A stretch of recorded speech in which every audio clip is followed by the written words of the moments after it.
Sir एक sound check कर लेते हैं पहले। हेलो हेलो 1 2 3 पी के हेलो चेक इसको कट कर दीजिएगा। रहा नहीं गया। अगर आपको दो चैनल्स में से एक को देखने का मौका मिलेगा तो आप किसको देखेंगे, द वायर या ललन टॉप? नहीं मतलब ये क्या बकवास चल, 4 नींबू निचोड़ने से दूध भी इतना नहीं फटता जितनी तुम्हारी फट रही है। केजरीवाल जी का नंबर है आपके पास, फोन नंबर? कभी बात हुई आपकी आने के बाद, ऑफिस ज्वाइन करने के बाद? आप बुलाया ही नहीं उन्होंने बेटी की शादी में भी। अच्छा, नहीं बुलाना बुलाया? चाहिए था। नहीं बुलाया आपको? हाँ बुलाया। इलेक्शन से पहले यमुना की सफाई पे बहुत बात हुई थी, हम लोग यमुना क्रॉस करके ही आपके घर तक पहुंचे हैं। क्रूज दिखाई नहीं दी, कभी आएगी क्रूज? अबे रहने दो, सांस लेने दो भाई, सांस लेने दो भाई, सांस लेने दो। सबसे ज्यादा गाली कौन सा प्लेयर देता है? यार ये कहाँ से लाए निकाल के? आपका रौनक बाहर आ रहा धीरे धीरे, मैं समझ रहा हूँ। 2-3 चीजें IC 814 में जो हैं वो बहुत ही गिनौनी है, मैं कहूंगा। आप अजीत डोभाल को एक फनी कैरेक्टर दिखा रहे हैं, आपको पता ही नहीं है अजीत डोभाल की पर्सनालिटी क्या है। He has serious depth. जो करीबन 2000 से 5000 हिजबुल्लाह के काडर थे, उनकी बीप हुई पेजर में और अचानक वो पेजर फट गए। पेजर दूसरा चीज था जो फटा था। सही बात है, बिल्कुल सही बात है। जाते वक्त फाइनल थिंग रिकॉर्ड कर लीजिए। अगर वो मुझसे पूछता है जब उससे मिलूंगा क्या चाहता है, 3 चीजें मांगूंगा। सुन रहे हो? एक, मेरा जन्म भारत में फिर से हो। दूसरा, फिर से भारत का राजदूत बनूं। और तीसरा, रौनक जेसी से फिर मेरी इंटरव्यू होनी चाहिए। Thank you very much, sir. Superb. जय Hind everyone. Thank you for watching the Raunak podcast. TRP के लिए, हमारे पॉडकास्ट के लिए, हमारी पूरी टीम के लिए ये साल बहुत स्पेशल था। इतना प्यार देने के लिए, इतना हमें शेयर करने के लिए, हमें देखने के लिए thank you very much. Next year उम्मीद करते हैं और भी अमेजिंग होने वाला है। प्लीज़ उसके लिए भी आप सपोर्ट करना। फिलहाल मैं आपको रिकैप के साथ छोड़े जा रहा हूँ। कुछ स्पेशल मोमेंट्स थे हमारे इस पूरे साल में, हमने जो जो पॉडकास्ट किए उसके। आप देख के बताइए कि इसमें से आपका फेवरेट पार्ट कौन सा है, फेवरेट गेस्ट कौन से थे और फेवरेट क्वेश्चन कौन सा था। Watch it and share it with your friends. Thank you. Indira Gandhi का फोटो लगा के ये नहीं बोलना चाहिए था कि ये आयरन लेडी होती तो आज पाकिस्तान से हम POK ले चुके होते। नहीं मतलब ये क्या बकवास चल रही है। आई kudos to Mrs. Indira Gandhi for winning us the war 1971, no doubt about it. Credit where it is due. She was the Iron Lady at that point of time. She won us that war and she stood against a lot of pressure, and that time we were a very weak country as opposed to what we are now. And she withstood the pressure of the superpowers, at least one superpower. 7th Fleet आ गई थी, Nixon के साथ जो भी उसने गालियाँ गलौज दी, सब सहा. Full credit to her, absolutely, you know. I would go on to say it was one of our finest achievements of any Indian Prime Minister. But then ऐसा नहीं है कि एक बार आपने कमाल कर दिया तो आपको आपके सारे कोट अनकोट खून माफ, यू नो। बट कांग्रेस तो इंदिरा गांधी को प्रेस करी हो, कह रही इंदिरा गांधी होती तो इंदिरा आज क्या गांधी करती। होती। और एक जो अभी 2 दिन पहले मैंने निकाला, काफ़ी वायरल हुआ, उसके बाद वो भी पहले की बात है, विकी लीक्स का था। उसके बाद लोगों ने कहा हाँ भाई इन्होंने एक्चुअली जेन्युइनली इंदिरा गांधी जी ने भाषण भी दिया था, ये willing to share our nuclear technology with Pakistan. अब इस पे लोग कह रहे हैं कि और कंट्रीज़ के साथ भी तो शेयर करने वाली, तो ऐसे क्या ये अच्छा लगेगा आपको सेंटेंस अगर मैं कहूँ कि India is willing to share its nuclear technology with Osama bin Laden and other friendly countries, provided there is trust. Pakistan war से निकले हम अभी, 1971 का war हुआ है. We know we cannot trust Pakistan. We know it has killed millions of people in Bangladesh, Hindus. We know it has its ingrained visceral hatred for India and Hindus. Visceral. खुद क्या रखा उन्होंने, you know. Nuclear bomb क्यों चाहिए था, आप जरा भुट्टो का पढ़ें क्या था। अगेंस्ट हिंदूज, हिंदुइज्म के चक्कर में था पूरा का पूरा था। डेथ बाय 1000 गट्स का पूरी आइडियोलॉजी उनकी वो है। और फिर हम कह रहे हैं कि हम इनको शेयर कर सकते हैं, like we are sharing with other countries. We are equating Pakistan and the trust that we might have with it with other friendly countries. China को लेकर इंडिया की क्या पॉलिसी होनी चाहिए आपके हिसाब से? मैं तो 2020 से ये कहता आया हूँ। 2-3 चीज़ें कही हैं जो कि एक भी चीज़ सुनी नहीं, पर अलग भाई से ले सिर्फ बीवी मेरी नहीं सुनती, कोई नहीं सुनता। आप पता नहीं क्यों सुन रहे हैं, मेरी समझ में नहीं आ रहा। गालियाँ पड़ेंगी इसलिए। हम सब आपकी क्यों सुन रहे हैं? सही बात है। 2-3 चीज़ें मैंने तब कहा था, पुराने वीडियोस आप देख लीजिए। एक मैंने कहा था time has come to have the consort of D60, मैंने कुछ ऐसा वर्ड यूज़ किया था, ठीक है, कि दुनिया में चेंज कब आता है। देखिए बहुत सारे पिछले 40-50 साल से कोई भी कंट्री अगर हे वायर जाती है तो उसके अगेंस्ट सैंक्शंस लगा दिए जाते थे। Did they have any effect? No. अंदर से चेंज आना चाहिए। उस कंट्री में, that has the maximum effect. तो if the world started, I'm just saying it's not possible right now because China has basically entrenched itself in so many supply lines कि एकदम बंद करना ट्रेड impossible है. लेकिन मैंने 2020 में ये सजेस्ट किया था कि democracies should trade amongst themselves, you know, that would spur other people to become democracies, you know. Right. Now you can say, well, this is not being real politic, oil कहाँ से आएगा. मैं कह रहा हूँ अभी वो मत करो.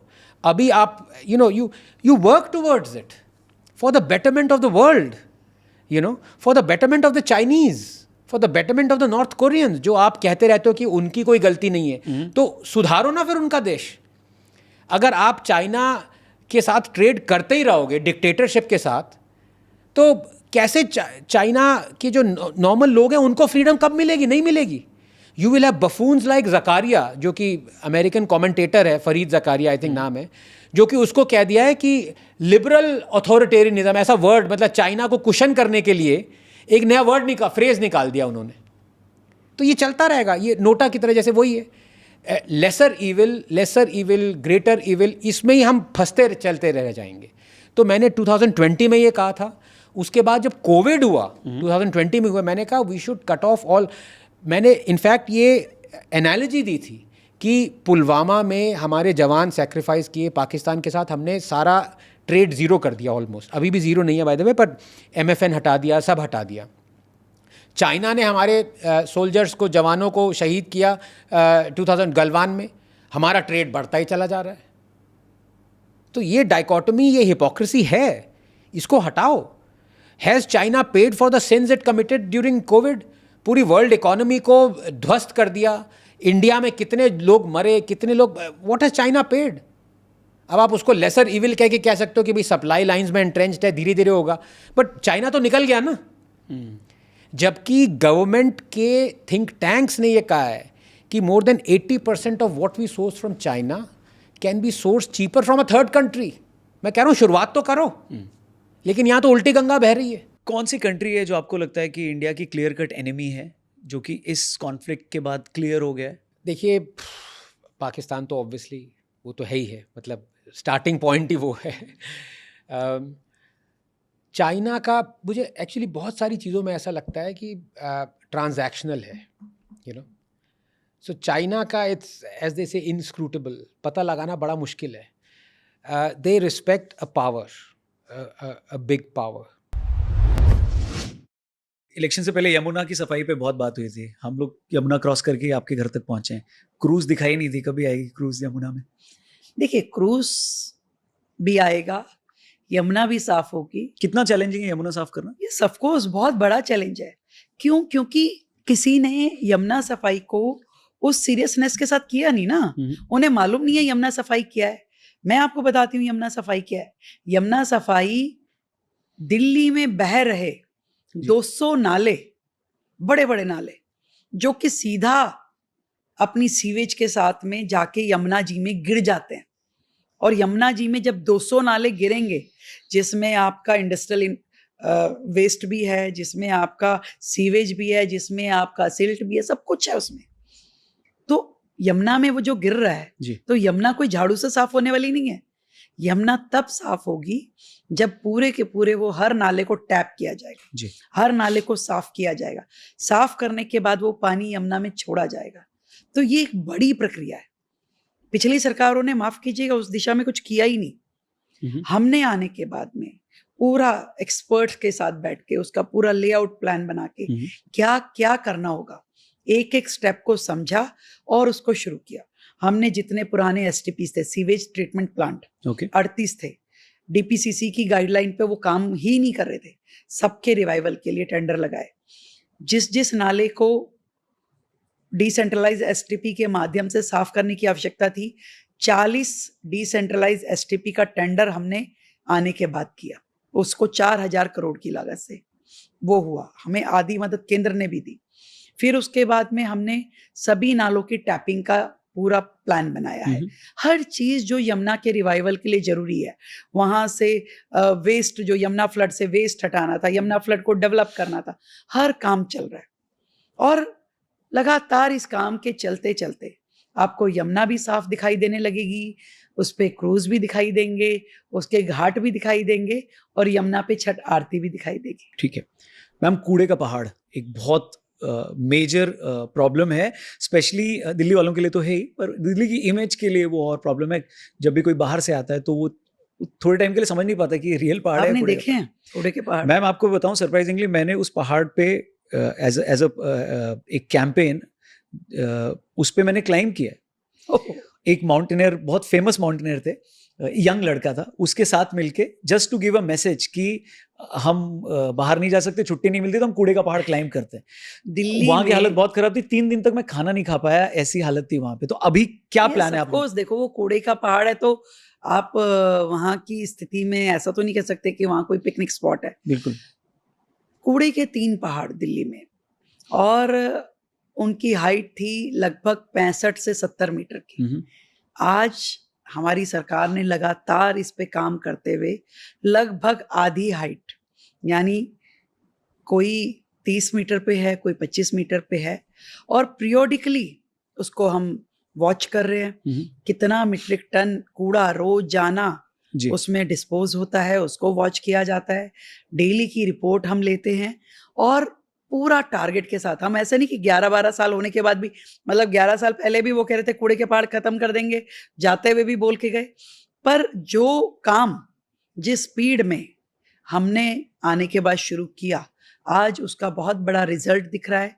जितनी जगह खाली होती जा रही है वहां हमने प्लांटेशन किया और लगभग तीनों कूड़े के पहाड़ समय के साथ में खत्म हो, इसकी पूरी प्लानिंग। देखो ऐसे नहीं होगा, दिल्ली में 11,000 मीट्रिक टन कूड़ा रोज जनरेट होता है, डिस्पोज होता है 7,000 मीट्रिक टन। ओके। तो यानी 4,000 मीट्रिक टन डेली कूड़ा पाइल ऑन होता आपका रहता है वो। खड़ा रहता है ठीक है। और वो रोजाना पाइलअप हो रहा है। तो जब तक आप डिस्पोजल के, वेस्ट टू एनर्जी के, बाकी चीजों के उतने प्लांट नहीं बना देते जिसमें कि 11,000 मीट्रिक टन की जगह आपकी 15,000 मीट्रिक टन की कैपेसिटी हो, तब तक आपका कूड़ा खत्म नहीं हो सकता। ठीक है। पिछली सरकार ने इस पे काम ही नहीं किया। आज हम 3 नए वेस्ट टू एनर्जी प्लांट और डेवलप कर रहे हैं। नहीं, उनका ये है कि आपने काम करने नहीं दिया, अब आपको काम करने दिया जा रहा है। हाँ, ये तो आप देख ही रहे हैं कितना काम करने दिया जा रहा है। बारिश आती है तो सब लोग खोज के फटाफट भागते हैं, अरे 15 मिनट में बारिश खत्म ना हो जाए, जल्दी से पानी निकल जाएगा, जल्दी चलिए वीडियो बनाइए, नहीं तो पानी निकल जाएगा। आज उनको बड़ी तकलीफ होती है कि भाई ये काम हो कैसे रहा है। एंड बट भाई- by the way congratulations, Minto bridge की जो फोटो आई है, ये बहुत साल बाद ऐसी फोटो आई है।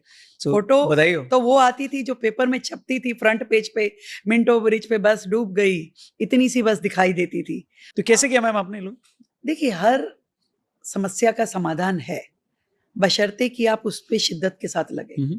हमने सरकार के चुनते ही जितने भी दिल्ली शहर में वाटर लॉगिंग के पॉइंट थे, 550 पॉइंट हमें मिले, उन सबका हमने एक नोडल ऑफिसर बनाया और Okay. जिम्मेवारी तय करी कि इस पॉइंट की जिम्मेवारी फलाने एक्शन की है, फलाने ए की, जे की, और आपको ये सॉल्व करना है। और पहले फेज में 50 सॉल्व हुए, दूसरे फेज में 70 सॉल्व हुए, तीसरे में 100 सॉल्व हुए। और मिंटो ब्रिज पे भी मैं खुद 4 बार गई। पहली बार हमने जब उसका समाधान देखा तो उन्होंने कहा जी पंप लगा दिया। ईश्वर ने बाय चांस इस बीच में 2-3 बारिश भी कर दी, बारिश हुई, वो पंप काम नहीं किया, वो पंप ही डूब गया। तो फिर दोबारा गई मैं कि भाई ये पंप तो डूब गया, तो फिर वहाँ कमरा बनवाया, कमरा बनवा करके वहाँ पे ये हुआ कि डबल पावर का रखिए। फिर बारिश हुई, फिर वो चलने में दिक्कत हुई, तो हमने कहा भाई क्या करें, ऑपरेटर नहीं पहुंच पाया वहां तक, उसको ऑटोमेटिक किया। अगले फेज में ऑटोमेटिक भी हो गया, पंप भी हो गया, कमरा भी हो गया। फिर एक दिन बारिश आई, फिर उसमें दिक्कत आई, नाली फट गई, पाइप फट गया, तो वो पाइप ठीक कराई, नया पाइप डलवाया। आज जब सब कुछ हो गया और उसका जो आउटलेट है जहां से पानी उसका बाहर जाता है, उसकी भी सफाई करवाई कि पानी का कितना बहाव वो ले सकता है। सब कुछ होने के बाद आज वहां ठीक ठाक, कितनी भी बारिश आ रही है, पानी वहां रुक नहीं रहा। तो 4 बार मेहनत जरूर लगी पर समाधान निकला। ऐसे ही हर पॉइंट का समाधान, चाहे वो ITO पे है, चाहे मिंटो ब्रिज पे है, या बाकी जगह, नई दिल्ली में इतनी जगह पानी भरता था, जी। गोल्फ कोर्स के पास पानी भरता था, कुशक नाले के पास पानी भरता था, पूरी की पूरी जो ये लुटियन दिल्ली है कई बार ये डूब जाती थी। यहाँ तक कि जो ग्रेटर कैलाश का एरिया है वो पानी में आ जाता था, बहुत सारी जगह जी जो पॉश कॉलोनी भी थी वो भी पानी चल। पर आज की डेट में बारिश होती है, पानी आता भी है तो मैक्सिमम आधे घंटे में पानी डिस्पोज हो जाता है, क्योंकि इतना क्वांटम होता है वो, और वो आपका ड्रेन ले रहा है।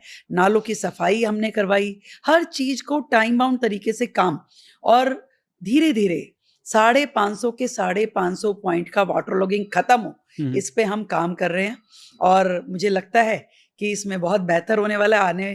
अगले साल जब बारिश होगी तो उसमें काफी बड़ा सॉल्यूशन दिल्ली को मिल जाएगा। ठीक है। केजरीवाल जी का नंबर है आपके पास, फोन नंबर? कभी बात हुई आपकी आने के बाद, ऑफिस ज्वाइन करने के बाद? आपका बुलाया ही नहीं उन्होंने, बेटी की शादी में भी। अच्छा, नहीं बुलाना बुलाया? चाहिए था। नहीं बुलाया आपको? कहाँ बुलाया उनको, वो लग गया होगा कि रेखा आ जाएगी तो फिर पता नहीं। सीरियसली नहीं बुलाया? अरे तो बुलाना चाहिए था, अब उनसे पूछो काहे को नहीं बुलाया। तो भाई आप देखो, एक मुख्यमंत्री, आउटगोइंग मुख्यमंत्री, कमिंग मुख्यमंत्री को बुलाना चाहिए था ना। मेरी बेटी की शादी होगी तो मैं बुलाऊंगी। पर आपने जब ऑफिस ज्वाइन किया, आना चाहिए था उन्हें, बुके लेकर के, आए नहीं। मैसेज वगैरह कुछ भी नहीं आया? वो कह रहे मैं पहले भी ऑफिस नहीं आता था, अभी भी नहीं आया। अच्छा, ये तो वो आते ही नहीं थे। ठीक है। गाली देते महेंद्र सिंह धोनी? नहीं, ऐसे कभी देखा तो नहीं, पर यार सब क्रिकेटर खेलते हैं तो देते ना गाली, क्यों नहीं देते? आप घर में नहीं देते? आप ड्राइविंग करते हो, लाल बत्ती पे गाली नहीं देते? सब देते हैं। अब वो जरूरी है माइक में आके दें? बट धोनी देते गाली? यार सब आदमी ही तो हैं। मैंने सुनी नहीं वैसे कभी ओपनली, पर बाकी प्लेयर सुना है कि दे देते हैं। क्यों नहीं देते? क्या प्रॉब्लम है? खेलते होते हैं यार, आउटडोर गेम है भाई। हाँ नहीं, मैं गलत थोड़ी बोल रहा हूँ, मैं तो बस पूछ रहा हूँ। आउटडोर गेम है, कैरम बोर्ड थोड़ी चल रहा है कि अंदर बैठ के ऐसे करके यस नो। अंदर कितनी गर्मी होती है, कितना प्रेशर होता है, कितने 1 लाख आदमी चिल्ला रहे होते हैं। तो आप अगर आप एग्रेसिव नहीं हो तो फिर आप खेल नहीं रहे यार। सो क्रिकेट में एग्रेशन होना जायज़ है, और है तो कोई हर गेम में, बट हाँ विद इन गाइडलाइन। आपको रूल ब्रेक ना करो यार, वो फिर वो सब ठीक नहीं है। बॉडी टच हो गया, गाली गलौज, सीधा 1-to-1 कुछ हो गया। बट जो गेम का फ्लेवर अगर वो आपको रखना है तो अग्रेशन जरूरी है गेम में, वरना कोई देखेगा नहीं। सो गौतम गंभीर ने जो शाहिद अफरीदी को गाली दी थी वो ठीक दी थी? और कई बार आपको जवाब देना होता है भाई। आप ऐसे थोड़ी ना कि कोई भी सींग मार के चला जाए, थोड़ा तो देखो आंखों में। कौन सी कंट्री के प्लेयर सबसे ज़्यादा गाली देते हैं? अरे बाप रे, मतलब इंग्लिश में गाली दी जाती है काफ़ी, उनको लोग बड़ा ठीक मान लेते हैं, हिंदी वाले को पकड़ लेते हैं। सो इंग्लिश वाले ज़्यादा देते हैं? हाँ, उनका नॉर्मल है ना एक्चुअली। ऑस्ट्रेलियंस? और कई बार क्या होता है, जितनी गालियाँ होती है ना, इनका अलग अलग जगह अलग अलग मतलब होता है। कई बार सेम मतलब नहीं होता, वो समझना बहुत जरूरी है। जैसे जो अंपायरिंग में बहुत काम आता है। For example? जैसे दिल्ली में तो धूप निकली तो कहते नहीं यार आज फिर वो धूप निकली हुई है, तो फिर वो बोलते हैं ना, वो जो एक वर्ड है बेन स्टोक्स। हाँ। तो हमारे दिल्ली अलग स्टाइल है, साउथ में नहीं बोलते, बल्कि कई बार दिल्ली का आदमी बोलता है, साउथ वाले को बड़ा अजीब लगता है। तो हर एक जगह का, हर एक कंट्री का, हर एक रीजन का अपना फ्लेवर है जो रहना चाहिए। लेकिन हर चीज़ का एज इज मतलब नहीं होता। ये एम्पायरों को और जितने मैच ऑफिशियल हैं समझना चाहिए, और प्लेयर्स को भी। बट हाँ, कभी कभी आपको अपोनेंट का कल्चर का पता भी होना चाहिए। आप ऐसी कोई बात ना करें कि दूसरे को खराब लगे। हाँ, प्रेशर डालने के लिए छोटे मोटे जो बैंटर हैं वो तो चलते रहते हैं, बट लाइन क्रॉस नहीं करनी चाहिए। सर, आपने बोला धोनी गेम को एंड तक ले जाते हैं, और फिर धोनी को पता होता है कि मैच में कब क्या करना है। मैच अवेयरनेस भी अच्छी है और प्रेजेंस ऑफ माइंड भी शानदार है। 2019 सेमीफाइनल मैच जो था वर्ल्ड कप का, उसको लेकर धोनी को बहुत क्रिटिसाइज़ किया जाता है कि न्यूजीलैंड के साथ जो मैच था उसमें धोनी बहुत ज़्यादा स्लो खेले, और एंड तक जाते जाते एक तरफ से जडेजा मार रहे थे और दूसरी तरफ से धोनी इतना स्लो खेले कि बाद में धोनी आउट भी हो गए और फिर वो मैच बचा नहीं पाए। उस इनिंग के बारे में आपको क्या कुछ? नहीं, वो तो बाई चांस रन आउट हो गया ना, वरना मैच तो जीत ही जाते। और धोनी नहीं होता तो मैच वहाँ तक जाता ही नहीं। आप 50 रन से हार जाते। आप वहाँ तक गए तो आज आप बात कर रहे हो ना। वो तो रन आउट था और डायरेक्ट थ्रू लगी, आपने देखा होगा। और वो टेक्नोलॉजी में आउट एंड नेगेटिव से शायद आउट भी नहीं लगता आपको। सो गेम अगर वहाँ तक नहीं जाता तो आप इतना क्लोज भी नहीं जाते। तो उनका गेम को अप्रोच करने का तरीका बिल्कुल भी किसी को उस पर डिबेट नहीं करनी चाहिए। आई थिंक वो गेम का जो assessment as a batsman, as a captain of fielding side जो उनको है, किसी को नहीं है। He is number 1 straight away.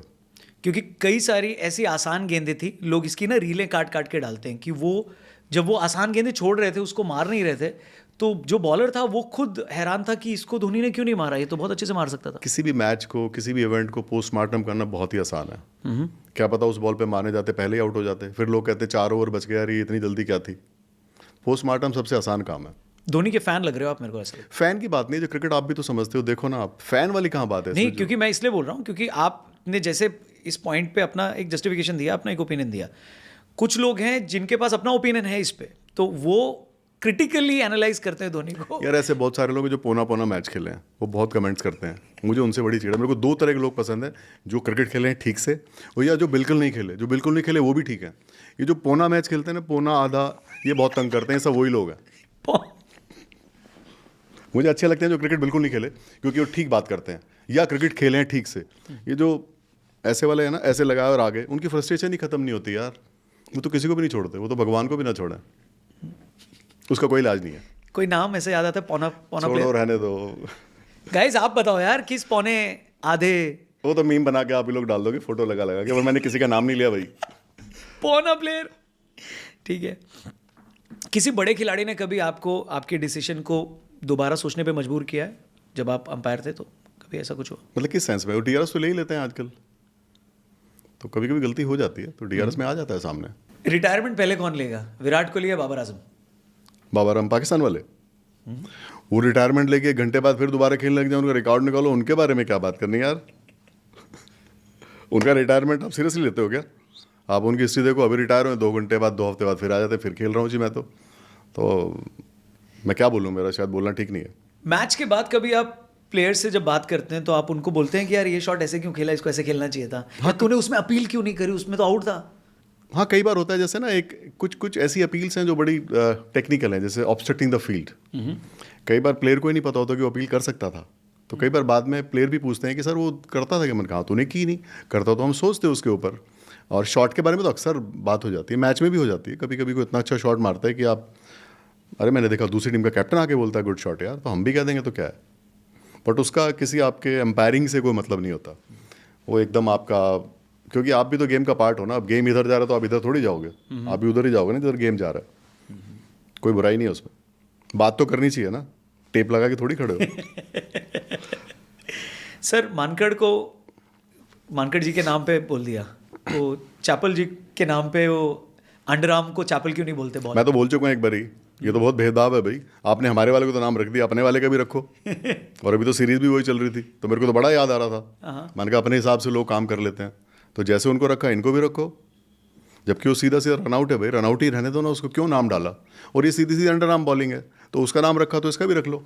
जब आप इंडिया के मैच में अंपायरिंग कर रहे होते हैं तो अंदर से आपको मन होता है कि यार इंडिया ही ये मैच जीतनी चाहिए, भले आप सारे रूल्स फॉलो कर रहे हैं एज एन अंपायर, उसके आपके इंटीग्रिटी पे कोई सवाल नहीं है, बट इमोशन में आप भारत को सपोर्ट कर रहे होते हैं अंदर से? नहीं आता ऐसा। अब आप पॉडकास्ट कर रहे हो, आपको कोई भी बैठा आपके लिए सेम है ना? नहीं, बिल्कुल भी नहीं आता, 1% मेरे भी लिए नहीं same नहीं। आता। आप किसी को भी जज को बना दीजिए, आप ना अपने, आप बैठाइए जज की कुर्सी पे, अगर वो जरा सोच भी पाए इस बारे में, क्योंकि सर ना बड़े आप सवाल होते हैं। आप प्लीज जुडिशियल यार गलतियों पे क्यों आप जा रहे हो? नहीं सर, जुडिशियल सिस्टम पे मत जाइए, उस पर बहुत सवाल हो चलो रहे मैं हैं। हटा देता हूँ, मैं गलत फील्ड पे चला गया। आपके लगता है कोई मैंने कोई दुखती रख छेड़ दी?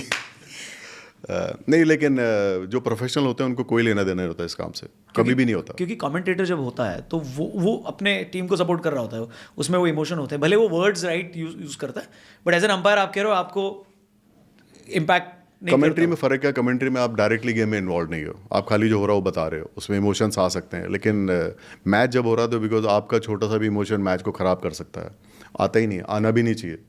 किसी को आता है तो ठीक कर लो भैया। सो मैच पे जाने से पहले आप लोग कोई कसम खाते हो कि जो भी फैसला लूंगा सही लूंगा, ऐसा कुछ होता है? ऐसा कुछ थोड़ी है, नॉर्मल है, रोज़ काम करते हो, ध्यान रखो गलती ना हो, बस जानबूझ के ना हो गई तो हो गई, क्योंकि टेक्नोलॉजी इतनी तकड़ी है, और गलती हो तो मान लो भैया कि हाँ जी गलती हो गई। सो सिचुएशन ऐसी है कि इंडिया को लास्ट बॉल पे 1 रन चाहिए और उसी पे अपील भी हो गई है, आपको पता है कि वो आउट है और भारत इससे अपना वर्ल्ड कप का फाइनल मैच जीत सकता है। सो आपके अंदर ये ख्याल नहीं आएगा कि आप भारत को सपोर्ट कर दो? बिल्कुल भी नहीं आएगा। पहली बात तो 2-3 चीज़ ठीक करो, जब भारत का मैच होगा वर्ल्ड कप तो इंडिया का एम्पायर नहीं होगा, नंबर 1। नंबर 2 DRS है। सर अगर सिचुएशन बनानी है ना तो मैं बनाऊंगा, इस नहीं, फिल्म का मन में- डायरेक्टर मैं हूं तो मैं अपने हिसाब से कर लूंगा। भाई मेरे मन में तो नहीं आएगा, ना कभी आया और ना कभी आना चाहिए। कोई ऐसा अंपायर है जिसके मन में आता है या आया है या आ सकता है? मेरी नॉलेज में नहीं है। आपके किसी संडे के मैच में कोई रहा हो तो मुझे पता नहीं। नहीं होते, प्रोफेशनल ऐसे नहीं होते, बिलीव मी। अभी खेलने वाला कोई ऐसा क्रिकेटर है जो जब मैदान पर आता है तो आपको लगता है यार इसकी बैटिंग देखने मिलेगी आज अंपायर बन के? रोहित हमेशा लगता है मेरे को। रोहित जो बैटिंग करता है जिस दिन, समझ लीजिए गाना सुन रहे हो तो मोहम्मद रफ़ी जी गा रहे हैं, ऐसा है। ऐसी आसान लगता है कि धाड़ धाड़ धाड़, बट उसका मूड होना चाहिए। वो जब फ्लो में होता है तो इज़ मतलब बहुत मज़ा आता है बैटिंग देखने में उसकी। और कोई ऐसा पुराना प्लेयर जब आपको लगे कि यार इनको बैटिंग करते हुए अगर मैं अंपायर होता तो बहुत अच्छा लगता? अजहर को मैंने नहीं देखा, लेकिन अजहर का मैंने जो टीवी पे देखता था मैं, जो बैटिंग, जो रिस्टी बैटिंग वो करते थे वो, हाँ मुझे लक्ष्मण को मैंने कभी कभी देखा है, बट अजहर का मेरा मन था कि मैं होता तो एम्पायरिंग करता, वो मौका मिला नहीं मुझे। राइट जी। एक साउथ अफ्रीका दौरे पे अजहरुद्दीन गए थे, लांस क्लूजनर को उन्होंने फुल धोया था, वो सीरीज याद है आपको? देखा होगा टीवी पे तो, क्योंकि नए नए हम सब देखना शुरू किए थे। क्या बैकफुट से मारते थे भाई, मैं तो मिला हूँ 1-2 बारी जी। ऐसे ही हिल के बातें करते हैं, बड़ा मजा आता है बात करने में।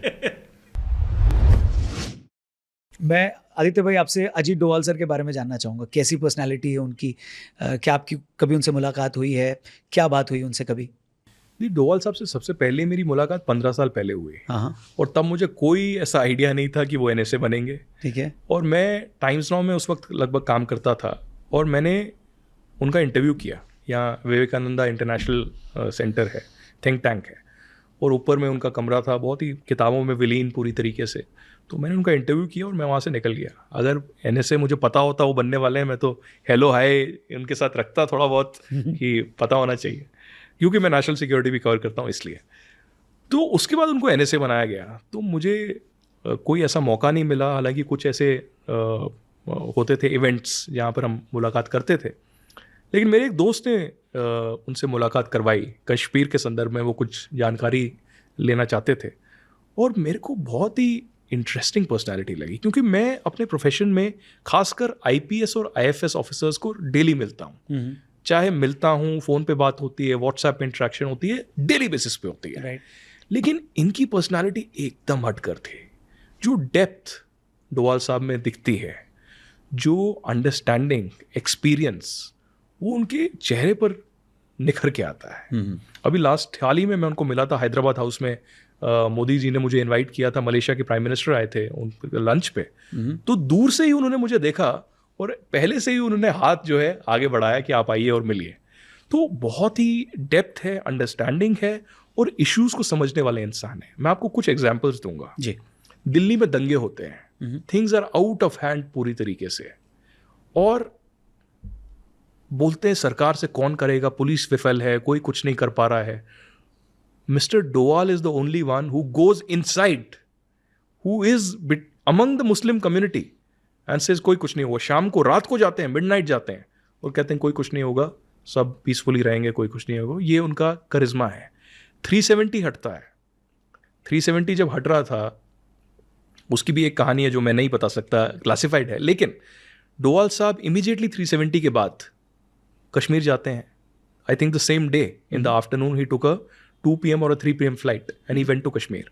और वहाँ पर शोपियाँ हो, अनंतनाग हो, पुलवामा हो, ओपनली वहाँ पर घूम रहे हैं। ईद के दिन वो अनंतनाग में थे, अलग अलग जगह पे थे, करीबन हफ्ता भर वहाँ पर रुके, फिर बाहर आए, फिर वापस कश्मीर गए। तो दिस इज द कॉन्फिडेंस। आप सोचिए, national security adviser of a country, जब कश्मीर के हालात सबसे खराब हैं, वहाँ पर लोगों के बीच रह रहे हैं, घूम रहे हैं, और ये मैसेज एक देता है। अब एक पर्सनल मैं आपको स्टोरी देता हूँ। हालांकि मुलाकात तो बहुत हुई हैं। इनफैक्ट जब कश्मीरी पंडितों को अभी 21 में बहुत कश्मीरी पंडितों को मारा, उन्होंने मुझे सुबह फ़ोन किया और बोला कि तुम कहाँ हो। तो मैंने बोला सर मैं ऑफिस जा रहा हूँ। तो बोला नहीं ऑफिस मत जाओ, मेरे ऑफिस आओ। तो फिर मुझे पूछा ये कश्मीरी पंडितों को क्यों मार रहे हैं, क्या डर का माहौल है, क्यों हो रहा है, आपको क्या लगता है क्या करना चाहिए। तो पूरा डिटेल लिया, फीडबैक लेते हैं लोगों से, कॉमन लोगों से भी अंडरस्टैंड करते हैं और नोट्स खुद लिखते हैं और देखते हैं। अब मेरा पर्सनल एग्जाम्पल ये है कि कोविड पैंडेमिक चल रहा था, और कोविड पैंडेमिक में मैंने जब अब घर में बंद थे, कुछ कर तो रहे नहीं थे, अब सोशल मीडिया में थोड़ी बहुत फॉलोइंग है, तो मैं एक वॉलंटियर बन गया था कि SOS जो मैसेजेस हैं उनको आगे बढ़ाया जाए, लोगों की मदद की जाए। तो 2-3 फाउंडेशंस थे, डॉक्टर्स थे, इनके साथ मैं जुड़ा हुआ था। बैंगलोर में, जम्मू कश्मीर में, दिल्ली में, यूपी में, कुछ जगहों में तो लगातार कर रहे थे। लेकिन कभी भी हमने ये नहीं सोचा कि अपने परिवार के साथ भी कुछ ऐसा हो सकता है। तो हो रहा है और अचानक मुझे अपनी बहन का, कज़न का फ़ोन आया गुड़गांव से कि उनके फादर जो मेरे ताऊ जी हैं वो सीरियस हो रहे हैं, उनका O2 लेवल जो है गिर रहा है। तो मैंने कोई बात नहीं, मैं तो टच में ही हूँ डॉक्टर्स के, मैं हॉस्पिटल का कराता हूँ, हॉस्पिटल में एडमिट करना है। तो मैं जिस भी हॉस्पिटल फ़ोन करूँ फुल है, कहीं पर कुछ मिल ही नहीं रहा। अब मैंने as a journalist, as somebody who is known in public circles, मैंने पूरा जोर लगा दिया हर जगह, लेकिन कहीं कुछ नहीं मिला। तो मेरे बहुत सारे दोस्त, बहुत सारे डॉक्टर्स, बहुत सारे एडिटर्स, सब ने मदद की, लेकिन किसी ने कहीं कुछ नहीं मिला। फाइनली नरेश त्रेहन जी ने मेदांता में बेड दिया, लेकिन उन्होंने भी बोला कि मैं बेड तो दूंगा, लेकिन मैं सजेस्ट करूंगा आप घर पे ही रहिए, क्योंकि यहाँ पर हमारा फिश मार्केट बन गया है। मैं बेड दे दूंगा, लेकिन ये डॉक्टर कब आएगा, नर्स कब आएगी, ये मैं अश्योर नहीं कर सकता। तो मैंने बोला वहाँ रहने का तो फ़ायदा नहीं, अब घर पे ही मैंने नर्स का इंतज़ाम किया, मशीन रखी, सब कुछ रखा। लेकिन अगले दिन और O2 लेवल गिर गया और क्रिटिकल हो गए मेरे अंकल।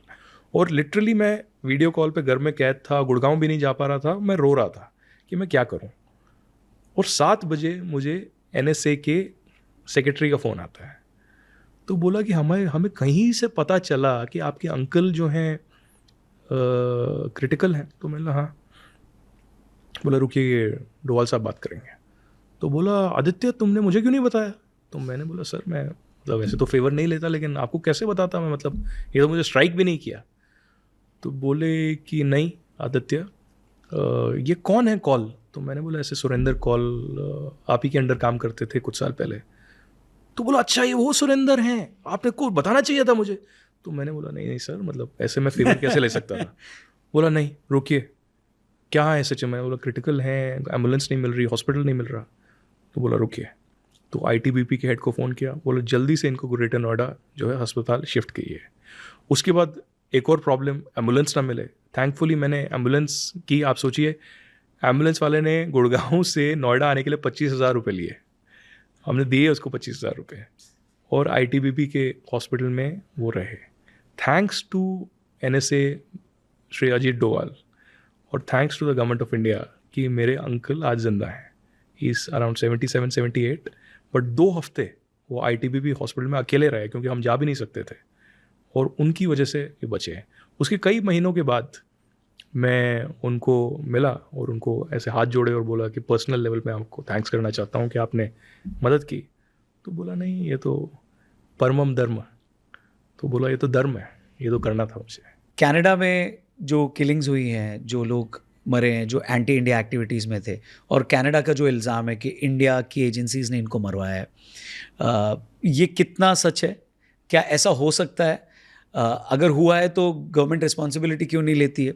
लेने में क्या प्रॉब्लम है? सो ये बहुत ही कॉमन क्वेश्चन है। पब्लिक तो, इंडिया की पब्लिक तो सेलिब्रेट कर रही है और अंदर मन खुश भी हो रही है, और अपने कनाडा में जो फ्रेंड्स हैं उनको बोलती है नहीं नहीं हम तो ऐसा नहीं कर रहे हैं। सो ये हो क्या रहा है? मतलब ऐसे किलिंग्स हो सकती हैं? पाकिस्तान भी सेम इल्ज़ाम लगाता है। What's your opinion? Raunak, killings तो कहीं पे भी हो सकते हैं। आजकल के युग में जब इजराइल ने इतना बड़ा एक मापदंड रख दिया है कि वो दूसरी कंट्री में जाके एयर स्ट्राइक भी करते हैं, उनके लोग खुद फेक पासपोर्ट्स पे भी जाके मरवाते हैं, और ये आज से नहीं हो रहा, कई सालों से। Correct. एक बहुत ही इंपॉर्टेंट वायरल क्लिप हुई थी कि दुबई में जाके और UAE में जाके एक होटल में उन्होंने 1-2 लोगों को मारा था जो रिस्पॉन्सिबल थे टेरर एक्टिविटीज़ में। Right. तो इजराइल जब कर सकता है, अमेरिका कर सकता है, बाकी लोग कर सकते हैं, तो कोई भी कर सकता है, हिंदुस्तान भी कर सकता है। लेकिन कनाडा में आप देखिए, हिस्ट्री जानना बहुत ज़रूरी है। जब से करतारपुर कॉरिडोर बना कुछ साल पहले, और बहुत अच्छा इंडिया पाकिस्तान के बीच में ये स्टेप लिया, तब से पाकिस्तान की स्ट्रैटेजी रही है कि 90 में उन्होंने एक K2 स्ट्रैटेजी बनाई थी, कश्मीर एंड खालिस्तान, कि इसको एक्टिव रखना है। तो ये K2 स्ट्रैटेजी फिर से करतारपुर के बाद उन्होंने एक्टिव की, और इसके तहत इन्होंने बोला कि जो सिख करतारपुर आएंगे उसमें जो यंग लोग हैं उनको कोशिश करेंगे हम ब्रेन वॉश करने की। उसके बाद कॉन्ट्रैक्ट किलिंग्स हम पंजाब में कराएंगे, हम SFJ जो गुरबचन सिंह पन्नू हैं उसको रिसोर्सेज प्रोवाइड कराएंगे, बाकी बब्बर खालसा इंटरनेशनल हैं, खालिस्तान टाइगर फोर्स है, इन सबको हम जितना रिसोर्सेज हैं दे सकते हैं। आप देखिए खालिस्तान इंडिया में कुछ नहीं है, पंजाब में कुछ नहीं है, ख़त्म है, और लेट 80s अर्ली 90s में ख़त्म हो गया था। बट खालिस्तान आज जिंदा है कनाडा में, UK में, US में, ऑस्ट्रेलिया में। और मैं तो कहता हूँ जस्टिन ट्रूडो अगर इतने बड़े खालिस्तान के समर्थक हैं, वो ब्रैम्पटन में खालिस्तान क्यों नहीं बना देते? आप ब्रैम्पटन का नाम चेंज करके कैनेडियन स्टेट ऑफ खालिस्तान या खालिस्तान स्टेट ऑफ कनाडा रख दीजिए, और ब्रैम्पटन में खुशी खुशी खालिस्तान बना दीजिए। पन्नू तो आपके समर्थक हैं ही, पन्नू को वहाँ चीफ मिनिस्टर बना दीजिएगा, गवर्नर बना दीजिएगा। अब रियलिटी में हो क्या रहा है? गुरबचन सिंह पन्नू को कहीं से मदद आ रही है। अब क्या ये पाकिस्तान ISI है? क्या ये अमेरिका की CIA है? क्या ये कनाडा क्या CSIS है? ये भगवान जाने। But Gurbachan Singh Pannu is a one man army, इसका कोई बहुत बड़ा गुट नहीं है, लेकिन इसको पैसा, रिसोर्सेज, सिक्योरिटी, हर चीज़ मुहैया कराई जा रही है। पन्नू जब बाहर आते हैं in public view, 4-5 security guard उनके साथ होते हैं, जो कि गवर्नमेंट के हैं. So government in Canada, government in America has provided security to Gurbachan Singh Pannu. 2020 में क्या होता है, मैं एक चैनल में काम करता था. 2020 में मेरे बॉस को एक फ़ोन आता है और उसी के 1-2 दिन बाद AFP जो फ्रेंच एजेंसी हैं उसके चीफ फोटोग्राफर को फ़ोन आता है और दोनों को बोला जाता है पन्नू द्वारा कि आदित्य राज कौल को समझा दो, अगर ये समझेगा नहीं तो हम समझा देंगे इसे कि he should not report against us. तो इसके बाद इमीडिएटली मैं गवर्नमेंट ऑफ इंडिया को भी इन्फॉर्म करता हूँ. स्पेशल सेल दिल्ली पुलिस ने केस रजिस्टर किया, सब कुछ हुआ, तो कुछ नहीं हुआ. इसके बाद मुझे 2021 में फ़ोन आने शुरू हुए, डायरेक्टली ईमेल आने शुरू हुए, फिर कंटिन्यूसली ऐसे फ़ोन आते रहे, तो फिर मुझे सिक्योरिटी दी गई और आज भी मेरे साथ सिक्योरिटी चलती है. So the reality is that Khalistan problem is a reality, but this is currently a reality of Canada. और जब तक कनाडा में चुनाव होंगे जो कि 2025 में होने वाले हैं, जस्टिन ट्रूडो पूरी तरीके से इसी पाथ पे चलेंगे, war path, because of his immaturity. Right, उनमें इतना दिमाग नहीं है जस्टिन ट्रूडो में ये समझने का कि India is one of the biggest economies in the world and India's vision of foreign policy is taking the world forward. और उसी देश के साथ वो पूरी तरीके से एक वॉर पाथ पे चल रहे हैं. तो मुझे ये लगता है कि जब तक चुनाव हैं वो ऐसे ही रहने वाला है. NDP जो जगमीत सिंह की हैं, पूरे खालिस्तान सपोर्टर हैं, वो ट्रूडो को पूरी तरीके से समर्थक कर रहे हैं. अभी सरकार वापस लेने की धमकी भी दी पूरी तरीके से, लेकिन उसी के बलबूते पे ट्रूडो की सरकार चल रही है. और आजकल अगर आप अप्रूवल रेटिंग देखेंगे कनाडा की, जस्टिन ट्रूडो की अप्रूवल रेटिंग 25% से भी कम है, जिसका मतलब है पियर पोलिवेयर जो ऑपोजिशन लीडर हैं कंजर्वेटिव के, वो अगले प्रधानमंत्री बनेंगे कनाडा के और जस्टिन ट्रूडो हटने वाले हैं. और जो खुद उनकी लिबरल पार्टी है वो भी उन्हें कह रही है कि आप हट जाइए, हम लिबरल पार्टी का कोई दूसरा कैंडिडेट देखेंगे जो प्रधानमंत्री बनने के काबिल होगा. और आप देखिए ना, हिंदुओं के खिलाफ, हिंदुओं के मंदिरों के खिलाफ, स्वामीनारायण मंदिर हों, बाकी मंदिर हों, उन पर अटैक हो रहे हैं, उन पर ग्रेफिटी हो रही है. जो हिंदू जर्नलिस्ट हैं कनाडा में, चाहे वो समीर कौशल हो, चाहे वो ऋषि नागर हो, चाहे वो दीपक पुंज हो, हिंदुओं पे अटैक हो रहा है वहाँ पे. मेरा इसी से रिलेटेड क्वेश्चन है कि वहाँ पर इतनी रैलियाँ निकलती हैं, एंटी इंडिया फोर्सेस इतना खुलेआम बोलते हैं, वो तिरंगा भी हमारा जलाते हैं, फाड़ते हैं, तो वहाँ पे वो लोग भी नहीं बोल रहे हैं, कैनेडियन गवर्नमेंट भी कुछ नहीं बोलती है, और यहाँ से भी हमारी गवर्नमेंट कुछ करती है कि यार ये रैलियाँ रुकनी चाहिए या ये भारत के खिलाफ ही आवाज़ें रुकनी चाहिए, इसके ऊपर एक्शन नहीं होता है? नहीं, एक्शन होता है. NIA ने केस रजिस्टर किए हैं. आप देखिए, सबसे बड़ा जो हमला हुआ था, आई थिंक लास्ट ईयर हुआ था, जब हिंदुस्तान का जो हाई कमीशन है लंदन में, उसका तिरंगा फोर्सिबली उतारा गया. जिसने वो तिरंगा उतारा उसकी तो मृत्यु हो गई खुद ही कुछ महीने के बाद. लेकिन खुद ही हो गई थी या अज्ञात आदमी था? नहीं, खुद ही हुई थी. अच्छा, बोला जा रहा है खुद ही हुई थी. उसके बाद कुछ ऐसे लोग जो उसमें इन्वॉल्व थे प्रोटेस्ट में, उन सबको आइडेंटिफाई किया गया. उनके खिलाफ उनके जो OCI कार्ड हैं वो कैंसिल होंगे, वो अगर हिंदुस्तान आएंगे उनको अरेस्ट किया जाएगा. तो हर तरीके का एक्शन हो रहा है. NIA टीम लंदन भी गई, वहाँ की इन्वेस्टिगेटिव एजेंसीज़ के साथ, स्कॉटलैंड यार्ड के साथ कोऑर्डिनेट किया और CCTV लेके सबको ये आइडेंटिफाई कर रहे हैं. और एक पब्लिक नोटिस भी दिया है कि आप टिप दीजिए और आपको रिवॉर्ड दिया जाएगा अगर आप इनको आइडेंटिफाई करेंगे. लेकिन फिर इंडिया के जो मोस्ट वांटेड टेररिस्ट हैं वो अगर पाकिस्तान में मर रहे हैं या स्पेशली कनाडा में मर रहे हैं, सो आपको उससे प्रॉब्लम है, सो इसका क्या आंसर है? देखिए, सबसे पहले तो सबसे बड़ी विडंबना तो ये है कि अमेरिका और जिसने भी ये 5 आइज इंटेलिजेंस हैं, UK है, ऑस्ट्रेलिया है, न्यूजीलैंड है और कनाडा है, इनको डेमोक्रेसी पे प्रवचन देना बहुत अच्छा लगता है. और खासकर ग्लोबल साउथ के जो देश हैं, और इंडिया ग्लोबल साउथ का एक लीडर उभर के आया है पिछले 2 सालों में, तो ये डेमोक्रेसी के ऊपर लेक्चर बहुत अच्छा देते हैं. लेकिन इनको अब ये नहीं पता कि मोदी जी तो यहाँ हैं, लेकिन हमारी जो विदेश नीति है वो जयशंकर जी संभाल रहे हैं. और जयशंकर जी की जो कथा है वो उनको सुननी पड़ रही है. अब जब रशिया यूक्रेन का युद्ध हुआ तो जयशंकर जी यूरोप गए और यूरोप में यूरोपियन यूनियन और यूरोप के देशों के प्लेटफॉर्म से उनको कहा कि आप हमें कौन सा लेक्चर दे रहे हैं. आप कह रहे हैं रूस से तेल मत लीजिए, आप कह रहे हैं रूस से डिफेंस टाइज मत कीजिए, क्यों नहीं करें? अमेरिका अगर अपना जो है इंटरेस्ट पहले देख सकता है, हम अपना इंटरेस्ट देखेंगे.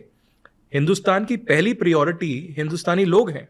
भारत की पहली प्रायोरिटी हमारे सॉवरेन मुल्क में जो लोग रह रहे हैं, उनकी इकोनॉमिक एक्टिविटी, उनकी ट्रेड एक्टिविटी, उनके घर में खाना पहुंच रहा है, फ्यूल पहुंच रहा है, पानी पहुंच रहा है, ये है। तो हमें अगर रशिया के साथ डिफेंस टाइज रखने पड़े या तेल लेना पड़े चीप कीमत पे, हम तो करेंगे। आप यूरोप में जितना हम पूरे महीने में लेते हैं, आप यूरोप पे उतना ही तेल रशिया से एक दिन में लेते हैं। तो आप खुद के गिरेबान में तो देखिए, आप आईना सामने रखिए और बताइए क्या हो रहा है। दूसरा, ये इंटरनेशनल रिलीजियस फ्रीडम रिपोर्ट आती है हर साल, कई सालों से आ रही है, और ये डायरेक्ट इंटरफेरेंस है in the internal affairs of a country.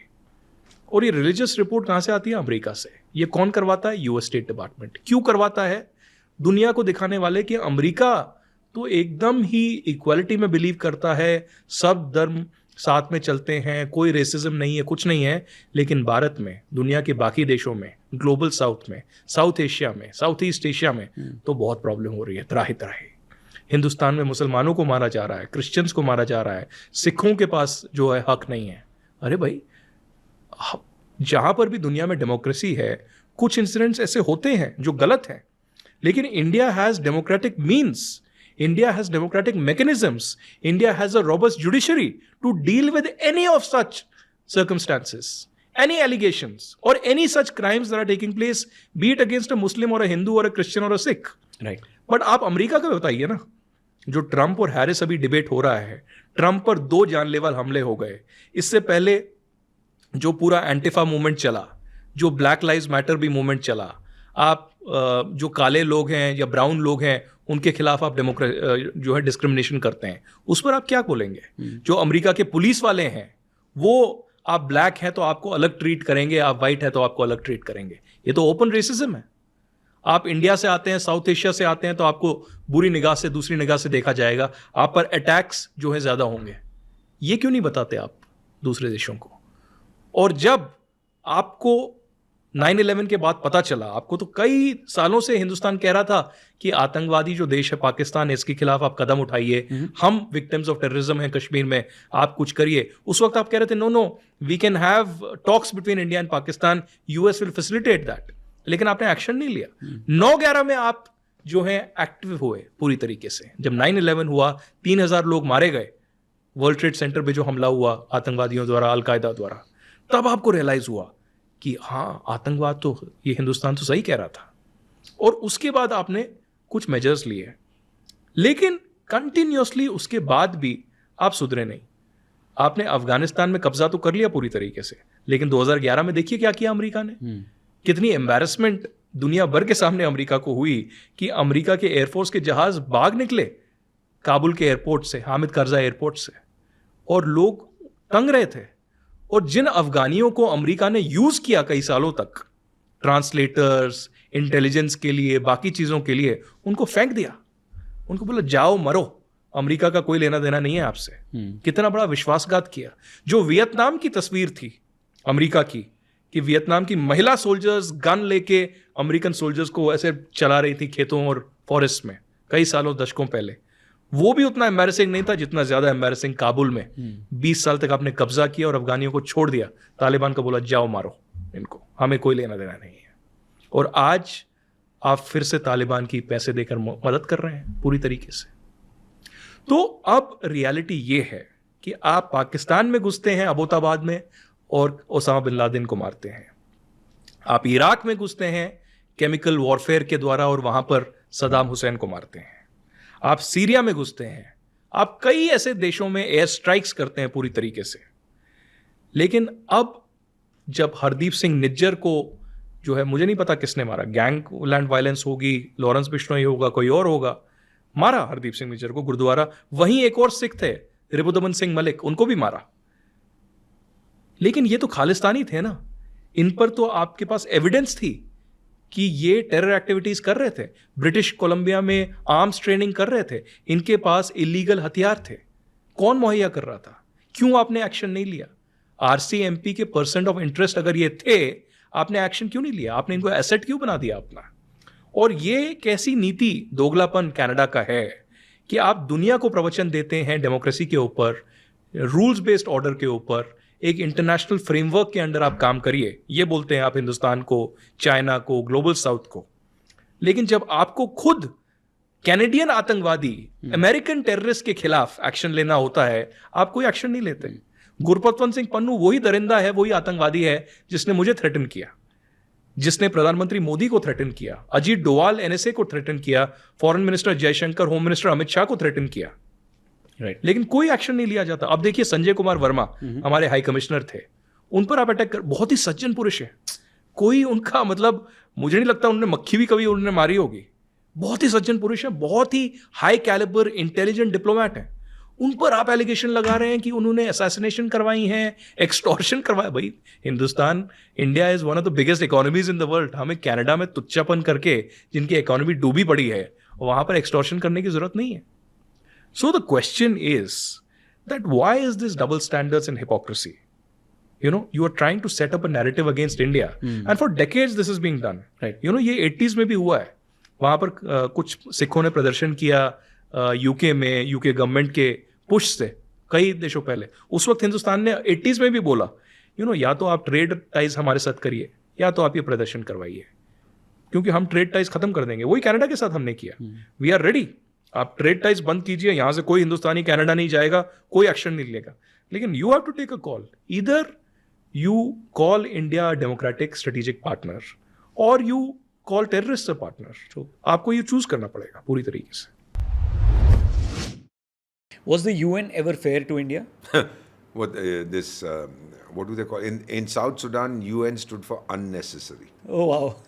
80 साल की बुढ़िया हो जाएगी इस साल। अब मुझे पता नहीं, मैं तो 74 साल का हूँ। आपके घर में कोई 80 साल पुरानी चीज़ है जिसका आप प्रयोग करते हैं? अरे कबाड़ी वाला ले जाता है, भेज दो उसको कबाड़ी वाले के पास। Fair to India and what? UN is a useless organization completely. मैं बात बताऊँ, मैनहट्टन में है, न्यूयॉर्क में, और जहाँ पर है ना बहुत महंगी ज़मीन है, probably the world's most expensive real estate. और सुन टाइगर, वो क्या नाम है उसका, वो बेवकूफ़, वो गटर गूँ कोई है ना वहाँ का सेक्रेटरी जनरल, गटर ऐसे ही कुछ नाम है। सुन भाई गटर, मेरी बात मान, तू मेरे जैसे डिप्लोमेट्स को UN हेडक्वार्टर से बाहर निकाल दे, उसको नाइट क्लब बना दे, वहाँ लोग नाचेंगे, शराब पियेंगे, डांस। अरे दुनिया पे बहुत असर पड़ेगा इसका। Converted into a night of, बात थोड़ा सुनेगा। अच्छा, मेरे को अपॉइंट किया था जी UN मिशन को, आप इस देश में हेड करेंगे। मैंने कहा अच्छा, बड़ी अच्छी बात है। तो बोले पहली चीज़ आप क्या करेंगे? मैंने कहा 80% आपके लोगों को बाहर निकाल दूंगा। मिशन से मुझे बाहर निकाल दिया उन्होंने। कंप्लीटली यूजलेस मॉरिबंड ऑर्गेनाइज है, वो सोती रहती है, सारा सोती है। ये भी जो ये है गटर गूँ, ये भी अब तो पिछले साल बोल रहा था मेरे पास ना फौज है ना मेरे पास पैसा है, मेरे पास बुलंद आवाज़ है, मैं उसको उठाऊंगा। मैंने कहा फिर तो हर भारतीय पॉलिटिशियन बन जाएगा सेक्रेटरी जनरल, सबकी बड़ी बुलंद आवाज़ है। यार एरेंट नॉनसेंस, ख़त्म करो यार, उसको डुबो के फेंक दो। वो ज़मीन मैं खरीद लेता हूँ, चला। ये ज़मीन बिकाऊ है, एक पोस्टर लगवा दे वहाँ पे UN। टोटली, प्लीज़ कॉन्टैक्ट रौनक जैसी, वो बता देगा आपको, फॉर सेल। एक आध बिस्सा मेरे को भी दे दीजिएगा सर उसमें से। One word for India's relationship with Africa. Excellent. Based on trust and mutual respect. Can diplomacy prevent war in today's scenario? It's meant to. That's the whole purpose. We try to prevent war. When we can't, we let the military take over. When the military has done what it has to, they come back to diplomats to sign the agreements. From the time diplomacy was invented, I don't know how many wars it has prevented. It couldn't prevent the First and Second World Wars, both of which started in Europe. आपने कभी witness किया है foreign conspiracy against India? Yeah.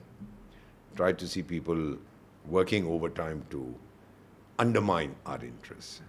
I've seen that. And particularly when I was in the Ministry of External Affairs. Not when I'm overseas, then I don't get the opportunity. But then I did, and we were able to torpedo it immediately. We are very effective. आपको कभी कोई direct threat आया China या पाकिस्तान से? कई फतवे मेरे against issue हुए हैं। होने दीजिए, पंजाबी हूँ भाई, पंजाब में एक कहावत है, KFB की फ़र्क पैंदा है। 74 साल की मेरी उम्र हो गई, टाइगर पठान का बेटा हूँ, आजा आजा आजा। अरे सामने आप, पीठ पे मत वार करियो। Is Nehru's foreign policy misunderstood? I think the reassessment is that it wasn't all that successful. But we are reassessing it in terms of today's realities. उस समय क्या था, नया देश था, people were very eager, Bharat was punching above its weight. हमने गाज़ा में ही था, हमने पहली पीस कीपिंग मिशन में पार्टिसिपेट किया था 1956 में।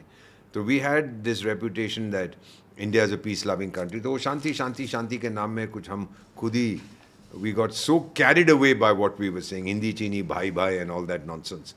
तो अभी जो है today in foreign policy the number one issue is realism. अपनी ताकत समझो, दुश्मन की ताकत समझो, और उसके आधार पर आपने जो करना है करिएगा। आज वो रियलिज्म हमारी फॉरेन पॉलिसी में है। इसीलिए तो हम कहते हैं no non alignment, we have all alignment. जो मेरे से दोस्ती करना चाहता है आजा टाइगर, जो दुश्मनी करना चाहता है तू भी आजा टाइगर। अरे दोस्त है तो तेरे लिए जान दे दूंगा, दुश्मन है तो तेरी जान ले लूंगा। सर RIC की बात हो रही है, हो पाएगा मीटिंग्स? आई थिंक कुछ वापस से उसको बातचीत होती रहती है, पर करेंगे, व्हाट इज द हार्म, कोई फर्क नहीं पड़ेगा।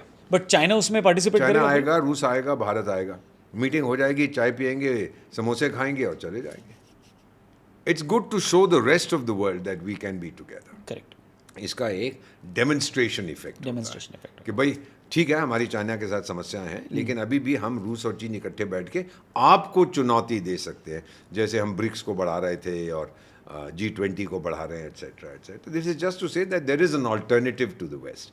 आपका G7 वो बेवकूफ़ लोग हैं जो करते रहते, पहले G4 था, फिर 5, 6, 7 बन गया, तो बड़ी बड़ी बातें करते हैं कि हम दुनिया के भविष्य को तय करते हैं, और टाइगर बैठ जाएगा जाके छोले खा मेरे सर के।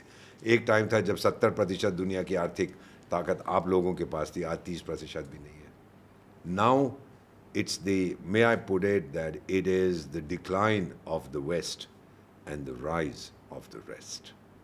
सो एक तरफ इंडिया क्वाड का भी हिस्सा है और फिर RIC का भी, तो आपको नहीं लगता वो थोड़ा कोई कॉन्फ्लिक्ट नहीं है? अच्छा, क्यों? They are not mutually exclusive. मैं आपके साथ भी दोस्ती करूंगा, आपके दुश्मन के साथ भी दोस्ती करूंगा, आपके दुश्मन के साथ भी दोस्ती करूंगा। How does it make a difference? But- Chanakya ने क्या कहा था? जी, दुश्मन का दुश्मन मेरा दोस्त, पर ये नहीं कहा कि दोस्त का दुश्मन जबरदस्ती मेरा दुश्मन भी बने। आई डील विद पीपल, हमारे कंपार्टमेंट्स होते हैं। ठीक है। आपसे पॉलिटिकली डिसएग्री करता हूँ, लेकिन कमर्शियल डील में करता रहूँगा, टेक्नोलॉजी डील में करता रहूँगा। अमेरिका में मैकडोनल्ड ट्रम्प साहब जो कहते हैं करने दो, लेकिन मेरा जो ब्रांड एक्विटी अमेरिका में वो बहुत गहरा है, वो नहीं कहीं जाएगा। So one question related to IFS. Is the Indian Foreign Service still elitist? It's the best in the world. Okay. Is the Indian media helpful in foreign diplomacy? By and large, there are some who try to undermine our diplomacy. तो आप अब उनको मिलते हैं जो पुराने वाले थे, तो क्या बोलते हैं आप उनसे? बात होती है अब? पुराने? जो भारत की मीडिया पहले अलग थी 10-15 साल पहले। I would say that there is evolution always, and that's a process of growing up. It's a very natural process. अब ज़्यादा सवाल करते हैं, एनालाइज करते हैं। My only request is, जो लोग आप जैसे हैं, यंगर पीपल, और जो करोड़ों लोग आपका प्रोग्राम देख रहे हैं, भारत को आप गोरे की नज़र से मत देखो, भारत को भारत की नज़र से देखो, फिर आप समझ पाएंगे कि मेरी माँ क्या है। बट सर डिफ़िकल्ट इसलिए ज़्यादा है ना, क्योंकि जिस जनरेशन से आप आते हैं और जिस जनरेशन से अभी की जिससे आप हैं, पब्लिक है, वो इंस्टाग्राम को देख के बढ़ती है। फर्स्ट टाइम उनको ये रियलाइज़ हुआ ऑपरेशन सिंदूर में कि हमको जो फ्रीडम मिली हुई है वो ऐसे ही नहीं मिली हुई है। अचानक से जब उनके सर पे ड्रोन उड़ रहे हैं जम्मू में, जब अचानक से ब्लैकआउट हो जाता है, तब उनको ये समझ में आता है कि इतने साल पहले जब मनोहर पर्रिकर ने S-400 ख़रीदने का डिसीजन लिया तो वो गलत डिसीजन नहीं था। वरना यही जनरेशन उस टाइम ये कहती थी कि आपके डिफेंस सिस्टम में, एयर डिफेंस सिस्टम के लिए इतना खर्चा क्यों, तो हथियार क्यों ख़रीदना है, हर चीज़ में भारत में डिबेट होती है। क्योंकि आप एक बड़े वॉलेटाइल रीजन में हैं। एक तरफ कई बार लोग इसको आर्क ऑफ इस्लामिक इंस्टेबिलिटी भी कहते हैं, एक तरफ आतंकिस्तान है, फिर Afghanistan was not very stable, Myanmar में भी ये समस्या हो रही है, बांग्लादेश में आप देख रहे हैं, नेपाल में दंगा हुआ है, श्रीलंका में आप जानते हैं। We are an island of stability in an ocean of turmoil to some extent. जो सवाल आपने पहला पूछा था मैं भूल गया, क्या पूछा? सो यंगस्टर्स को कैसे ये बताएं कि गोरों की नज़र से नहीं देखना है, भारत की नज़र से देखना है? It is difficult to make them understand this. I think they will understand when as they grow up, as they become more aware. और आप जैसे जो पॉडकास्टर्स हैं, आपको भी यही संदेश देना है ना, that see the rise of India, the defining feature of the 21st century will be the rise and rise and rise of India. Georgia में जब आपका राजदूत था, वहाँ के राष्ट्रपति एडवार्डो शेवनार्डजे गुजर गए हैं, वो सोवियत संघ के आखिरी विदेश मंत्री थे। तो जब मैं अपने चिट्ठी पत्र देने गया था उनको कि अक्रेडिटेड एज एम्बेसडर, तो बातचीत कर रहे थे 10 मिनट के लिए, ऐसे ही कमरे में बैठे थे, मुझे कहने लगे मिस्टर एम्बेसडर, जो भी व्यक्ति ह्यूमन बीइंग इस धरती पर पैदा होता है, उसकी दो मातृभूमि है, एक जहाँ उसका जन्म होता है और दूसरा Bharat. Wow. What a beautiful thing to say. Absolutely. And he was of course much older than I was. I just looked and I said, sir, हमारी परंपरा है, मैं आए आपके सामने झुक सकता हूँ, can I touch your feet? बोलो go ahead, I know what it is for you, so thank you. Sir आपने बातचीत में कहा कि 53 कंट्रीज हैं जिनकी यहाँ पर काइनेटिक कॉन्फ्लिक्ट चल रहा है अभी। 59 कंट्रीज हैं। सबसे ज़्यादा बड़ा प्रॉब्लम कहाँ पर है? देख रहे हैं आप, यूक्रेन में देख यूक्रेन, रहे हैं, रशिया। रूस का देख रहे हैं, और गाजा इजराइल का आप देख रहे हैं। इसराइल के इस एक्शन पे क्या स्टैंड है आपका? मेरा सिंपल, इजराइल जो करना चाहता है वो करे। बट अमेरिका इसराइल को नहीं रोकता। नहीं, अमेरिका क्यों रोकेगा? उसने, मैकडोनाल्ड ट्रम्प ने क्या बोला, मैं तो यहाँ पे वो बना, अरे सर मैं गाजा गया हूँ, इट्स ब्यूटीफुल। मध्य सागर, मेडिटेरेनियन सी का पानी जो आता है गोवा के मुकाबले का नहीं है, लेकिन बहुत खूबसूरत है। बनाओ अपना रिजॉर्ट, मैं भी जाऊँगा, और वहाँ पे वो बेली डांसिंग होगी और सब कुछ होगा। मैकडोनाल्ड ट्रम्प तो यही करना चाहता पर है। अभी बच्चे भूखे मर रहे हैं, एक नैरेटिव चल रहा है। गलती किसकी है? कितने गाजा वाले हैं जो कहते हैं हमास चोर है, डाकू है, बदमाश है, नहीं करना कोई नहीं कहता। थैंक यू वेरी मच, जन्मदिन मुबारक हो। राइट आपने तो जिहाद बना दिया उसका, हर चीज में जिहाद। अरे जिहाद अपने आप से लड़ा जाता है, अंदर बेवकूफ हो। मैं बताऊं कब आपको, तक लड़ा जा रहा है वो? अब तक की लग रहा लड़ते है because वो खाली कर रहा है ना उसको। बहुत लोग, इजराइल के एक बहुत अच्छे बुद्धिजीवी मेरे बहुत मित्र हैं, उन्होंने मुझसे एक चीज़ कही थी, सेज हमारी समस्या डेमोग्राफिक अग्रेशन है। इजरायली महिला शादी करेगी 1 या 2 बच्चे मैक्सिमम, कहते हैं यहाँ तो एक पत्नी के साथ 25 करते हैं, ये हमको तो खा जाएंगे ये लोग। So we have to clear them out. उसने बड़ा क्लियर है नेतन्याहू। मुझे मिले आप गाजा नेतन्याहू को- से? सॉरी, नेतन्याहू से मिले आप? हाँ हाँ, सुना कैसे? कोई- as a person? superb, committed totally to his country, just as Narendra Modi is committed totally to India. एक चीज अगर वो क्या नाम मैकडोनल्ड कहता है कि मागा मेक अमेरिका ग्रेट अगेन, इनका भी ये है पीएम साहब का MIGA, but it is make India great always, not again. You know, come on sir, ये विष्णु का अवतार है ये व्यक्ति। जितनी आप लोगों ने, ऑपोजिशन ने गाली देनी है दीजिए, मुझे कोई फर्क नहीं पड़ता। भारत की जनता जानती है कि ये आदमी कौन है और क्या कर रहा है।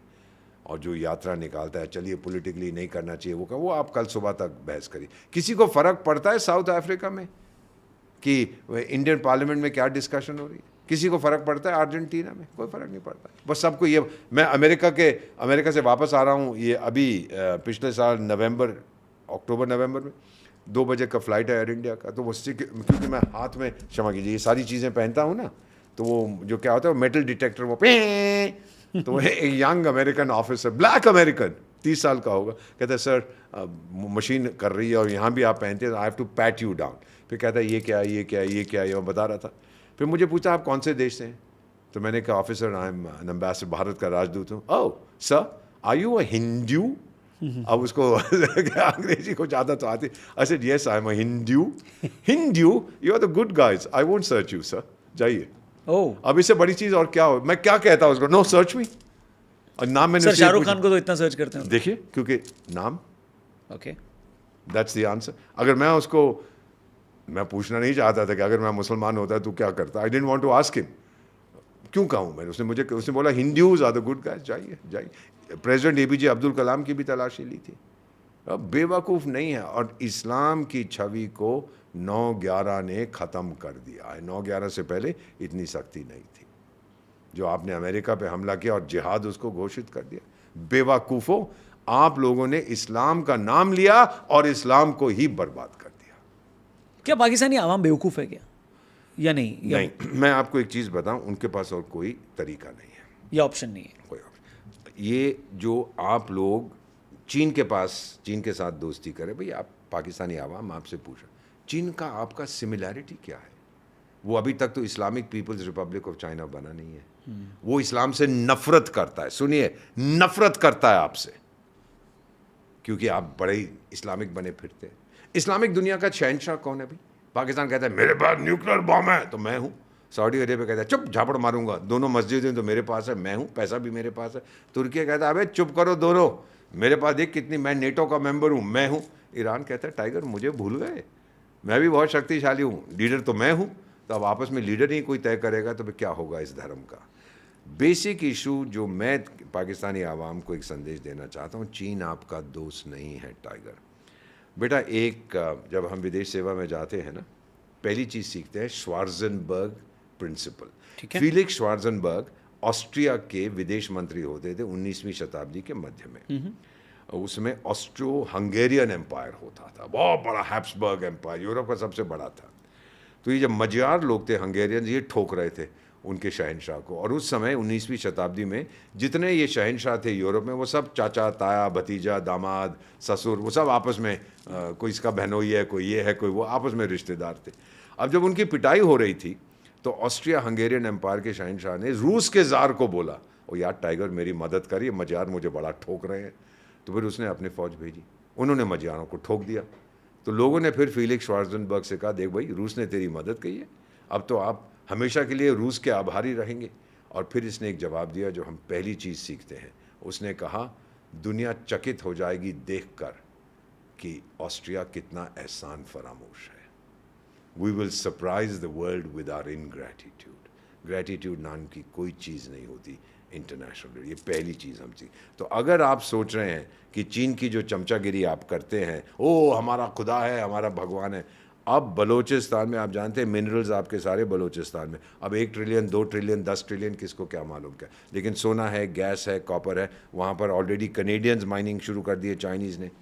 अब बलोचिस्तान ने जिस दिन आज़ादी घोषणा कर दी, चीन को क्या फ़र्क पड़ता है। जैसे उसने अब तालिबान के साथ किया था, मुल्ला बरादर को ले गए थे, अरे आप तो भगवान हैं, आप तो खुदा हैं, हमें मत ठोकिएगा, लेकिन वो ठोक रहा है उनको। तो ये बलोचिस्तान जिस दिन आपने आज़ादी घोषित कर दी बलोचिस्तान ने, चीन बोलेगा पाकिस्तान, हाँ हाँ ये साउथ अफ्रीका के पास कोई देश है ना, मैं तो बलोचिस्तान के साथ दोस्ती करता हूँ। ही विल, जैसे चाय में मक्खी गिर जाती उठा के तुमको बाहर फेंक देगा। ये मत सोचिए कि वो आपका, ये आप कहते हैं पहाड़ों से ऊंची दोस्ती है, समुंदर से गहरी है, शहद से मीठी है। अरे शहद आपका बकवास बनकर चूहे खा गए हैं, वो पहाड़ भी सिंक कर गया, अब जो समुंदर है वो ख़त्म हो गया, पानी नहीं है। तो ये आप याद रखिए कि ये आपके वफादार दोस्त नहीं हैं, ना कभी बनेंगे। What do you have in common? ना आपकी भाषा कॉमन है, ना आपका धर्म कॉमन है, ना आपके विचार कॉमन है। चाइना के साथ क्या है आपका? बस यही है कि भारत को आप लोगों ने सताना है। और यूरोप जो है, मैं आपको ये बताता हूँ, सुन लीजिएगा मैं क्या बोल रहा हूँ। पश्चिमी देश, उन्होंने चीन को बढ़ाया, सब जानते हैं, ठीक है। कहाँ से कहाँ पहुँचा दिया भाई। अरे अगर एक रुमाल हम हर चीनी को बेचेंगे तो 150 करोड़ रुमाल बेच देंगे, ये वो चाइना को डेवलप किया। मैं अमेरिका में पोस्टेड था इन द 1980s, मैं पतलून खरीदता था $10 की, वो जो दुकान वाला था कभी सेल पे उसको 8 की कर देता था। मैंने कहा कि $2 के, कहते सर $4 की तो हम बनाते हैं, बाकी हमारा प्रॉफिट है। तो चीनी आज $4 की बनाते हो, मैं 1 पैसे में बना के दूंगा। ओ चाइना ग्रेट ग्रेट, उसको फिर हमने उठा दिया और फिर चीन उन्हीं को आंखें दिखाने लगा। अब ये जो मैं बता रहा हूँ ये मेरा तजुर्बा है कि अब वो कह रहे हैं हमने चीन को उठाकर गलती कर दी। अब काउंटरवेट कौन है? भारत है। लेकिन भारत में कहीं कल मुझे आंख ना दिखाने लगे, तो इसीलिए मुझे ये पागलस्तान चाहिए जो एक चूहे की तरह वहाँ पे खड़ा रहे और कुछ ना कुछ करता रहे। जी sir. So this is the reason ये पाकिस्तान का। अदरवाइज आपका क्या कहना है? मैकडोनल्ड ट्रम्प को फ़र्क पड़ता है? बिल्कुल। पाकिस्तान को क्या होता नहीं? रूस को फ़र्क पड़ता है, यूरोप को फ़र्क पड़ता है पाकिस्तान जिंदा है या मर? पाकिस्तान हाँ हम ये है वो, और तुम कुछ नहीं हो। दुनिया भर में लोग आप पे थूकते हैं। 10 लाख आपके नागरिक पिछले साल 2024 में देश छोड़ के चले गए थे, क्वालिफाइड पढ़े लिखे लोग। सऊदी अरेबिया कहता है यहाँ की भीख मांगते हैं, वो वीज़ा नहीं देता। आप कोई इज्जत है, कोई सेल्फ रिस्पेक्ट है आप लोगों का? बड़ी बड़ी बातें करते हो। अब हमने पानी आपका बंद कर दिया। सर मैं तो इन्वॉल्व था इन लेट 90s में इंडस वाटर ट्रीटीज़ की एक रिव्यू मीटिंग में। तो हमने कुछ सुझाव दिया जो हमारे काउंटर पार्ट से उधर से, हमने कहा भाई ये करोगे? अजी नहीं बिल्कुल नहीं, इंशाअल्लाह सब ठीक हो। और यार देख अल्लाह बड़ा अच्छा व्यक्ति है, उसके बाद टाइम का आके तेरे को ड्राई लैंड फार्मिंग सिखाए, क्योंकि सिंधु नदी का पानी सूख रहा था उस समय। 20 साल हो गए, 20 से ज़्यादा साल पहले सूखना शुरू हो गया था। मैं कहा सुनिए आपको ड्राई लैंड फार्मिंग सीखनी है या थोड़ा सा हाइड्रोलॉजी सीखना है, हम बताते हैं, हमारे पास बहुत नॉलेज है। नहीं जी नहीं, इंशाअल्लाह। चल ठीक है भाई, फिर रुक बैठे रहो। अब देखिए हालत क्या है। मैं आपको जो पाकिस्तान के लोग हैं सीधा देख के कह रहा, आपका एक वो बिली बंटर, वो सांड है जो मिनिस्टर होता था, हो उसको उर्दू नहीं आ रहा, ओ यहाँ तो खून बहता है, पानी बहता है। अबे गधे तो क्या बात कर रहा है? और अब देखिए मेरी बात सुन ले भुट्टे वाले, मेरी बात सुन ले जितने वहाँ बैठे, मेरी बात सुन ले पिंजड़े वाली मुनरिया। 2 साल के अंदर तुम तरसोगे पानी की बूंद बूंद के लिए। 24 महीने का समय है। और फिर काबुल नदी। आपका जो कृषि है 80% डिपेंड करता है सिंधु नदी और उसकी 3 बेटियों पर, और बाकी जो 20% है वो निर्भर है काबुल नदी पर। और काबुल नदी को भी अगर रोक दिया, बांध बन गया, क्योंकि अफ़गान आपसे नफ़रत करते हैं, ये एक पठान कह रहा है। एक देश जिसने आपको संयुक्त राष्ट्र संघ में घुसने नहीं दिया था 1947 में, वो था अफ़गानिस्तान।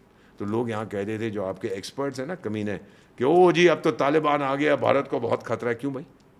मैंने क्या बिगाड़ा है अफ़गानिस्तान का? मुझसे क्यों नफरत करेंगे?